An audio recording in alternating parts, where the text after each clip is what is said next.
Je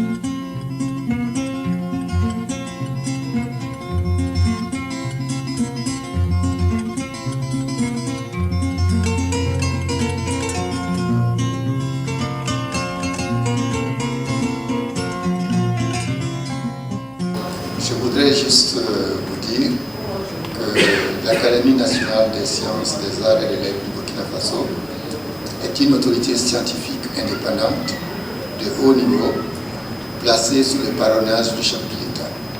Sa mission, c'est en fait le conseil scientifique au gouvernement, de faire en sorte que les sciences, les technologies modernes soient mises au service du développement de notre pays. Cette conférence vise à présenter les acquis de la pratique des sciences spatiales et de faire la promotion des résultats engrangés. À travers un panel, les chercheurs et les enseignants-chercheurs ont discuté des perspectives en matière de sciences spatiales pour l'atteinte des ODD au Burkina Faso et aussi contribuer à susciter des vocations chez les jeunes diplômés et les jeunes chercheurs. La thématique de la conférence, qui est sciences spatiales, un impératif pour le développement socio-économique et la sécurité, tient donc à propos. Afin d'être en mesure de faire face à certains défis, nos pays ont besoin de se doter de moyens sophistiqués de prévention et de résolution. J'ai préparé une présentation sur les sciences spatiales, un impératif pour le développement socio-économique et la sécurité. Donc je n'ai pas donné un thème particulier.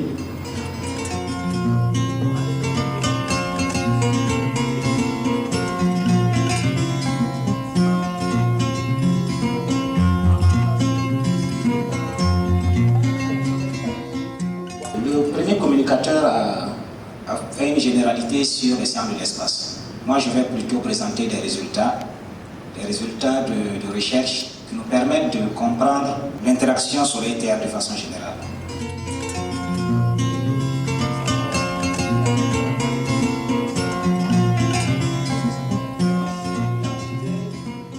Donc je donnerai la parole comme ça à chacun sait ce qu'il va dire, mais bon, on veut apprendre beaucoup plus. Donc, peut-être avec d'autres étudiants ici, on est des profanes. Et comme l'objectif de l'Académie des sciences, c'est vraiment de rendre au grand public un certain nombre d'informations. Et donc, nous, en tant que profanes de ces questions-là, professeur Ouattara, est-ce que vous pouvez nous dire un peu, de façon vraiment grand public, c'est quoi les sciences spatiales? Les sciences spatiales, pour moi, c'est toutes les sciences qui permettent non seulement à l'être humain de mieux se connaître et de savoir quelle est sa place dans l'univers dans lequel on se met. Merci beaucoup. Ça me fait penser donc à beaucoup de choses et je pense particulièrement à l'Institut géographique du Burkina. Nous avons le DG qui est là. Donc, lorsque, par exemple, on prend des images satellitaires, par exemple, comme ça, pour pouvoir donc, les géoréférencer, pour pouvoir avoir des coordonnées coordonnées terrain directement donc, sur les images, il y a tout un processus de traitement qui exige donc, des connaissances mathématiques, physiques et puis autres. Je me pose la question de savoir qu'est-ce qu'un géographe fait dans les sciences spatiales. Et donc, on a un prof titulaire de géographie qui est avec nous. Et qu'est-ce qu'on peut attendre d'un géographe? Quel est le rôle et l'importance du géographe dans tout ce qui est question de sciences spatiales? La géographie, c'est la science du where. Où est-ce que je suis? Si vous ne savez pas où vous êtes, vous ne pouvez absolument rien faire. Donc la géographie, c'est cette science qui a pour objet de trouver les lois de distribution des phénomènes à la surface de la Terre. Nous, on a la chance d'avoir une union régionale qu'est l'Union africaine. Est-ce qu'au niveau de l'Union africaine, il y avait une politique dans le développement des sciences spatiales, des nanosatellites? Est-ce que c'est financé ou est-ce qu'on est toujours au stade des discours, comme on a l'impression? L'Union africaine, c'est une organisation intergouvernementale qui est composée de pays membres. Les pays individuellement peuvent effectivement se lancer dans la question de l'espace. C'est ce que justement le professeur Ouattara est en train de faire pour le Burkina. Et c'est ainsi que d'autres pays et plusieurs autres pays vont se lancer dans l'espace. Et en Afrique, justement, actuellement, il n'y a pas moins de 114 satellites en construction, les nanosatellites, comme le professeur Ouattara a dit.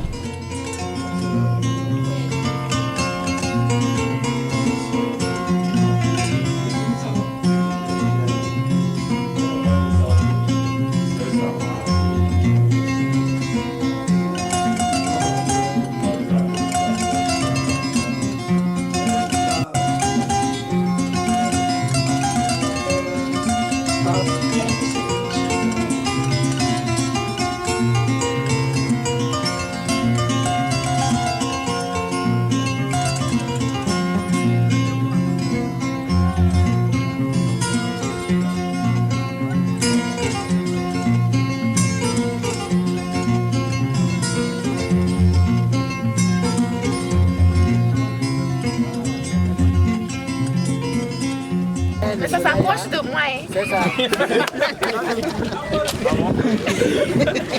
Ça s'approche. Normalement, une fois que les contrats sont signés, que l'assurance est payée, il n'y a plus de difficulté en dehors des différents tests qui doivent être réalisés de fonctionnalités. Tout cela a été fait. En fait, c'est une question d'aiguillage, parce que le satellite qui devrait embarquer en fait la navette, on appelle ça la fusée ou la roquette, qui devrait embarquer en fait le CubeSat. Et il y a un problème d'aiguillage qui s'est passé. Et donc le pays en question devrait envoyer sur la Lune un robot.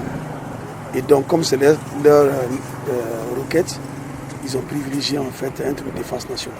Alors, il faut dire qu'il y a déjà une meilleure connaissance de la notion scientifique du spatial, parce que même les professeurs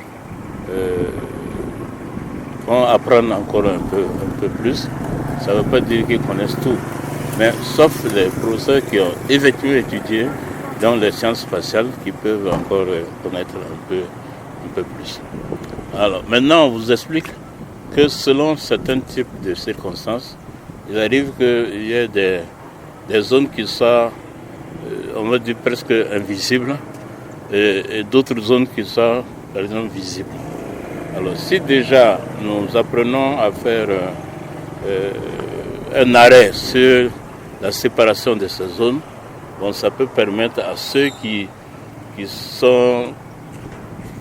à ceux à qui on a confié la surveillance de ces zones-là, de pouvoir effectivement dire tel endroit, faites attention, il va être par moment invisible, tel endroit, il va être visible.